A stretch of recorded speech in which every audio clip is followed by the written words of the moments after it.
Hey everyone, Skull902 back here for yet another part of Sonic Adventure. We're about to go to Windy Valley, but first you gotta go over here by Tails' workshop to get the Windstone. This is gonna be a requirement for later level Ice Cap, but it's really not that hard. They show you the area. Ice Cap, I suppose, can be a little weird in terms of like where the area is, because you gotta go through like a back alley, essentially. You'll see later on.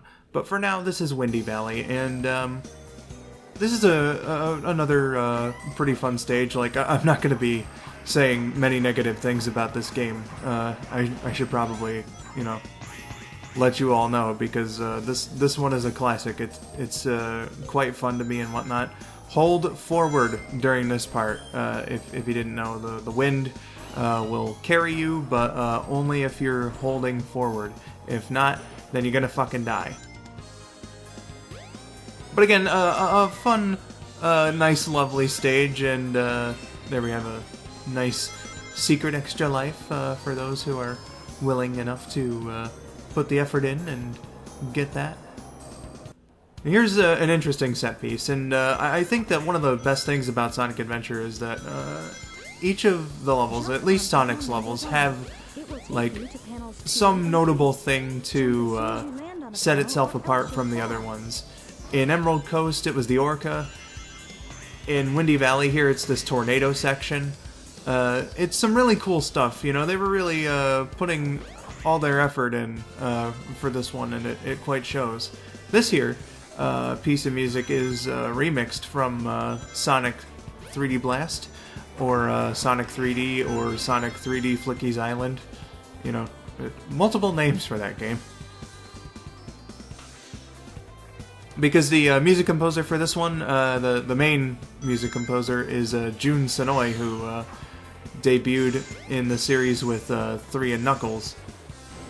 And he also did the music for the Genesis version of Sonic 3D Blast. So it's cool of him to be repurposing tracks here.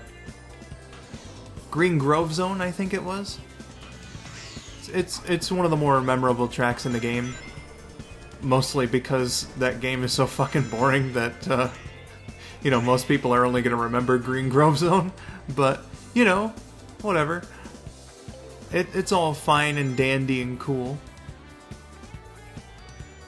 So that's basically Windy Valley in a nutshell. You got your Sonic, you got your running, you got your wind.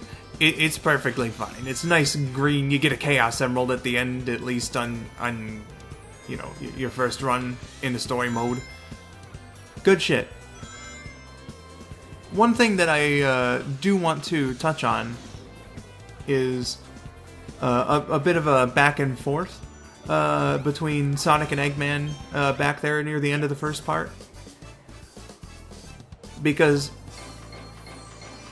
the good old doctor calls himself Robotnik, but Sonic calls him Eggman. And this game was like a bit of a conjoining point for the established Western and Japanese continuities that Sonic had up to that point. The train headed for Station Square will be most of the continuity that was kept was from the Japanese versions of the games, but they do throw the Western versions like some bones every now and then. Robotnik's name being one of them. He's never referred to as Robotnik in Japan, but in the North American games, and globally, canonically speaking, his name is Dr. Ivo Robotnik. His nickname is Eggman. So that's pretty interesting to think about and whatnot. I'll talk a little bit more about that after Sonic gets this upgrade here. Fucking idiot. Get the upgrade. There you go.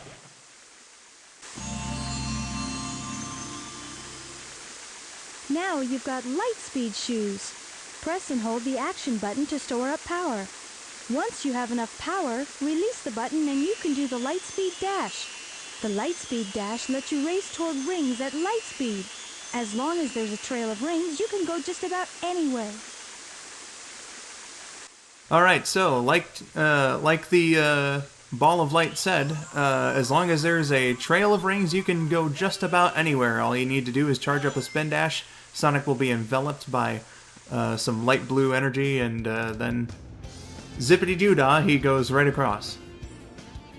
Now, the charge-up time does take a little bit, I will say, but that's about to be mitigated by another power-up we're right about to get, actually. Which can be the cause of a game-breaking glitch, which I will more than likely mention in the extra video. But you just go up the hotel staircase here, charge up a spin dash. And the cool thing about that is, like, you know, it hits the buttons like that. And here we are.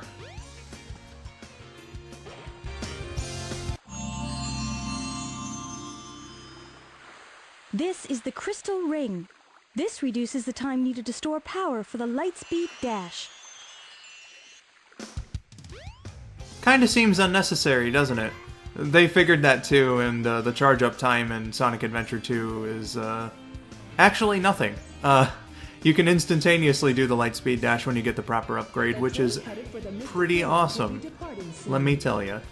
So our next level here is going to be Casinopolis, full of some interesting gimmicks and whatnot. Let's have ourselves a look-see.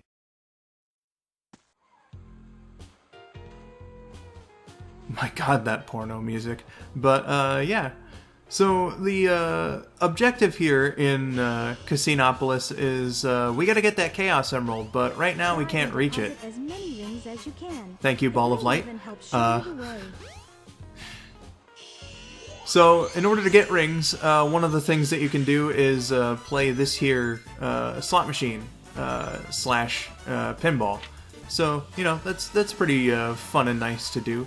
The pinball is a bit of a strange beast, though. It's a little unwieldy.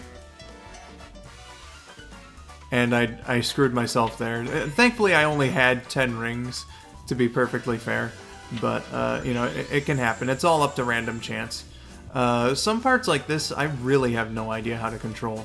Because, like, you're meant to bounce across these bumpers here and then get into that little cylinder. But it's very unwieldy, I think. So, the slot machine isn't perfect, but it is a very effective means of getting rings, because anytime you bounce off of a bumper, you get an additional ring.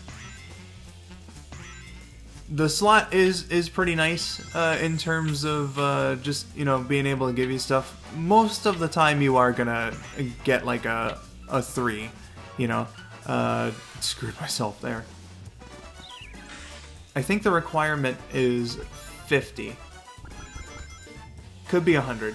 But if I don't have enough rings at the end of this, I'm going to be put down into a more platformy sewer section of the level to get rings that way. But there we go, our first positive match. Ring 3K.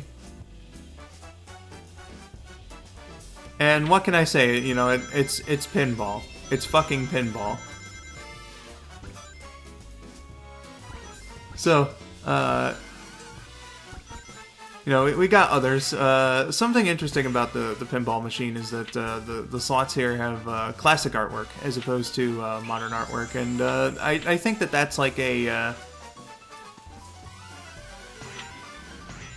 bit of a last-minute thing, because, like, well, I guess last-minute thing wouldn't be the proper way to describe it, but the redesign for the cast, which is another thing that went on. If you hadn't seen, you know, the modern cast looks different. But again, I had over 100 rings, so I can just easily go to the deposit machine right now, instead of having to do that big old platforming section, so, yeah, buddy. It shakes all the rings out of you, but we don't quite have enough. You need 400 rings in order to be able to reach the Chaos Emerald there. So let's go back in. And this time I'm going to deliberately tilt the machine by pressing down on the control stick to just get myself in the pit and show off the sewer section. But what I was saying was when this game was in development, it started off as a Sega Saturn title, and they were just going to use the classic designs as per usual. And I think that the slot machine here having the classic designs on them, you can see it in the life icons too, like when you get an extra life capsule, shows that off as well. For most of the characters anyway.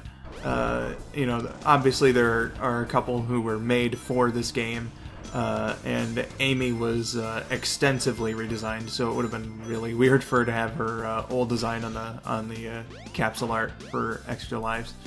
But for the most part, you know, very classic Sonic nods and whatnot. That was a weird way to put that. But you get a lot of classic Sonic nods here because this is the first game with the modern designs and whatnot. It's a very smooth transitioning point, the Western version of Sonic Adventure specifically.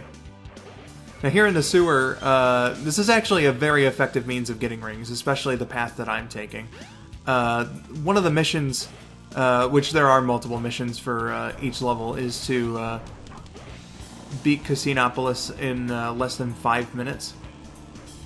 And if you take this route specifically in the sewers, like they just give you ring box after ring box. So it's a very effective means of collecting rings and being able to beat the level very, very quickly. So you know, that's quite appreciated. I now have the proper amount of rings in order to be able to get to the end here, so let's just do that right now. Sonic needs to shake off. I mean, he was just in the sewer. That's fucking disgusting.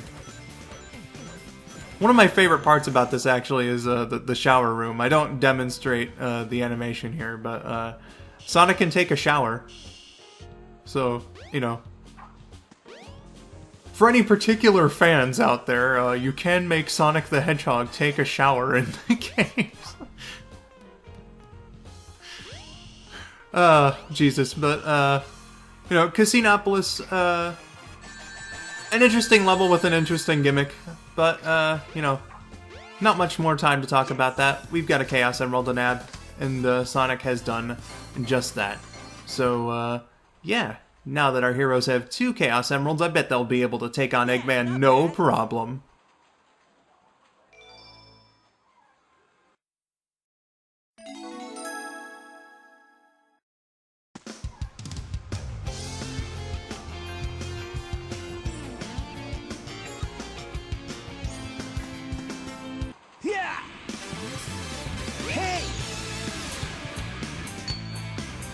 Oh no, the Chaos Emerald! Oh, no, you don't! Oh, jeez! Eggman!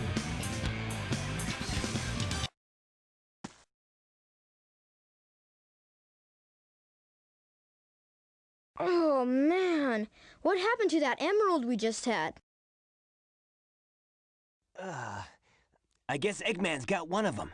But the other one's safe. That guy must be desperate. That means his 2 to our 1, and that's not good. Come on, Sonic! We need to get busy! Tails, are you one of those Sonic fans that wants to watch him take a shower? Also, hi, Cream. Cream was retroactively added to this game in the DX re-release. And I think that that's actually a pretty fun cameo that they did. You know, they didn't have to do that at all, but it's, you know, a fun little nod to games later on in the series. Again, that's the back alley where you have to get the ice key in order to do Ice Cap as a level and whatnot. And as soon as you do, I guess nature just decides to explode. You know. No, like, actual, explosives involved, in the mountain crumbling. It just decides to do it for you because you're a good guy. That's the only reasonable explanation I can come up with. So, you know, that's, pretty interesting, I guess. Cream being involved retroactively. This isn't her debut. She came along in Sonic Advance 2 and had like the proper main series introduction in Heroes, but they decided to If you're frozen, jump a couple of add times her and you into should be able to crack through. SADX for a nice little nod. I'm repeating myself now. This is Ice Cap. And, you know, they want you to go through like a whole big thing at the beginning of the level. And after I, you know, stop being fucking lost, I'm gonna demonstrate that you can just skip all that. And it's a very fun thing to pull off. The spin dash is quite a powerful move in Sonic Adventure, and you can use it to do very impressive shortcuts like this. My god, is it an overpowered move, and there is some cool-ass stuff that you can do with the spin dash here in SA1. You know, that section, fuck it. A lot of this section, I just said fuck it, too. There's plenty of premium skips here in Ice Cap, which is, you know, very, very fun.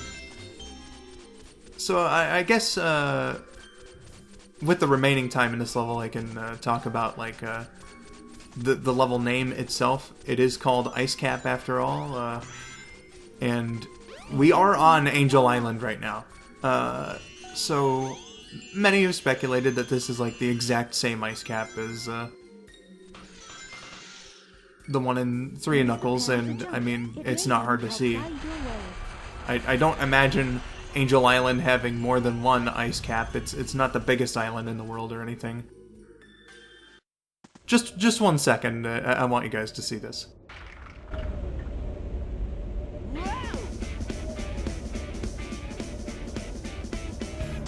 Fuck yeah, it's snowboard time! Something you can do with the snowboard is press the Y button during that cutscene, and it'll actually change the art. I believe the standard one is just like a regular old blue snowboard, and then this one right here that I'm riding on is from Sonic Triple Trouble? I could be wrong about that. But again, it's a nice little subtle thing that they put in there that they didn't have to do, and that's in the Dreamcast and later versions as well. So, pretty cool stuff. The snowboard section is rather easy. I only learned just recently that you can die in it. You have to go out of your way to die. This is a pretty easy ride all throughout, even if you fuck up like me and you know, miss all the cool, sick jumps that you can do. Not necessarily the same story with Tails, but we'll get to that when we get to that. But back to Ice Cap being the same as in 3 and Knuckles. I mean, you know, it's certainly a thing.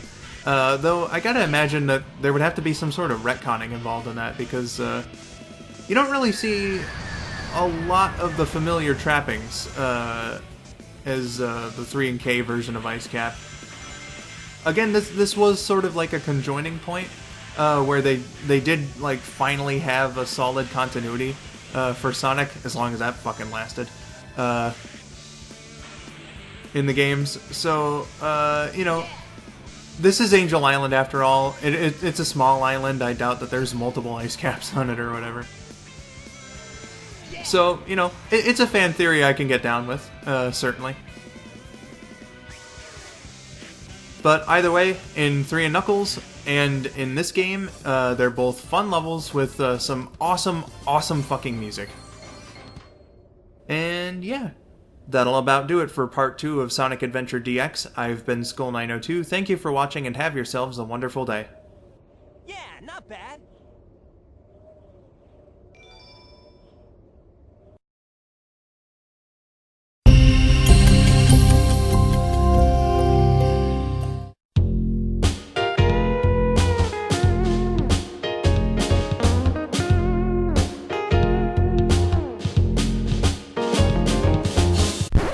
What are you doing?